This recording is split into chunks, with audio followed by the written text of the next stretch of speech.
I'm Teisha Bader with Shalom TV's news update for Tuesday, July the 9th, 2013. American-born Ron Dermer was named today as the next Israeli ambassador to the United States. The 42-year-old who immigrated to Israel from Miami in 1998 was seen by many to be the likely candidate for the position. Dermer served under Israeli Prime Minister Benjamin Netanyahu since 2009 as senior advisor and also acted as liaison to the White House. Prior to that, he served as economic affairs minister to the Israeli embassy in Washington. That was from 2005 to 2008. Netanyahu named him today to the new position, saying Ron Dermer has all the qualities necessary to successfully fill this important post. I have known him for many years, and I know that Ron will faithfully represent the state of Israel in the capital of our greatest ally, the U.S. Dermer will take over for outgoing Ambassador Michael Oren, who steps down this September. Oren congratulated his future replacement via Twitter today, saying, as Ron's close friend and longtime colleague, I know that he's uniquely qualified and is deeply committed to the historic U.S.-Israel alliance.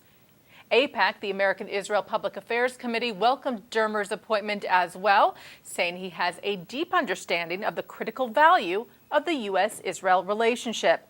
They also thanked Ambassador Oren for his service over the past 4 years to bolster that relationship. The Jewish Daily Forward reports that 19 former students of Yeshiva University's high school have filed a $380 million lawsuit against WhyU, accusing administrators and teachers of covering up years of physical and sexual abuse. The lawsuit was filed yesterday in U.S. District Court in White Plains, New York.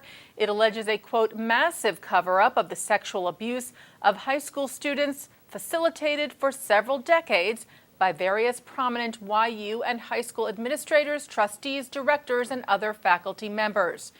The abuse is alleged to have been committed by 2 WhyU rabbis at the high school during the 1970s and 80s. The lawsuit names former WhyU president and chancellor Rabbi Norman Lamb and former vice president of WhyU's rabbinical seminary, Rabbi Robert Hurt, as among those involved in the alleged cover-up of the abuse. As we reported to you last week, when Lamb stepped down as WhyU president, he acknowledged that he had not responded appropriately at the time to the alleged abuse claims, choosing to handle the matter privately and not alerting law enforcement authorities. The Conference on Jewish Material Claims Against Germany released a report Sunday on the organization's mishandling of a 2001 warning of fraud.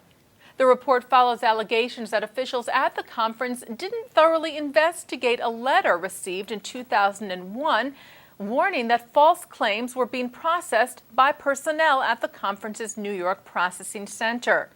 Those allegations were looked into initially but were not thoroughly investigated, and the fraud continued until the scheme was discovered in 2009. Sunday's report on the handling of the 2001 warning calls for a restructuring of the claims conference, citing weak management. 2 of the 4 members of the committee responsible for reviewing the 2001 incident, Abraham Biderman and Roman Kent, resigned from the committee in protest at the report, saying they could not stand by it. Biderman said, I believe that the report is inappropriately pejorative, contains material factual errors, and does not take into account the substantial management improvements made subsequent to 2001. The chief executive at the claims conference, Greg Schneider, sent the board a lengthy rebuttal to the report in which he called it deeply flawed. The 2 remaining committee members who were responsible for the review and report, Ruvain Merchav, who is chairman of the executive committee of the claims conference, and Robert Gut, chairman of the governance committee, stood by the report, which called on the claims conference to commit to a, quote, comprehensive restructure of its culture, structures, administration, management, and governance. Meanwhile, the Hungarian government has ended a year-long freeze of money transfers to Holocaust survivors through the claims conference. Hungarian Prime Minister Viktor Orban's chief of staff, János Lazar, said that $5.6 million would be transferred to the Jewish Heritage of Hungary Public Endowment and be ready to be distributed by today. Hungary had pledged $21 million in 2007 to Hungarian Holocaust survivors to be distributed over 5 years and was set to renew that agreement last year, but froze the transfers of money after some concerns over bookkeeping and disbursement. Lazar said Saturday that both sides have now agreed to contract an international auditing firm to monitor the money transfers from now on. And finally today, Jewish education pioneer Alvin Schiff has died.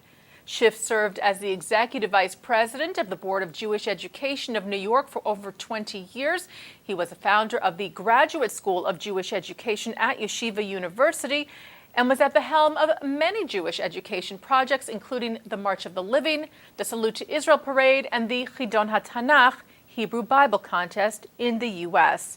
Schiff was the author of more than a dozen books and hundreds of articles about Jewish education. Yeshiva University announced his death yesterday, reporting he was in his mid-80s. Alvin Schiff is survived by his wife, 2 children, 6 grandchildren, and 3 great-grandchildren. And that's Shalom TV's news update for Tuesday, July the 9th, 2013. I'm Teisha Bader.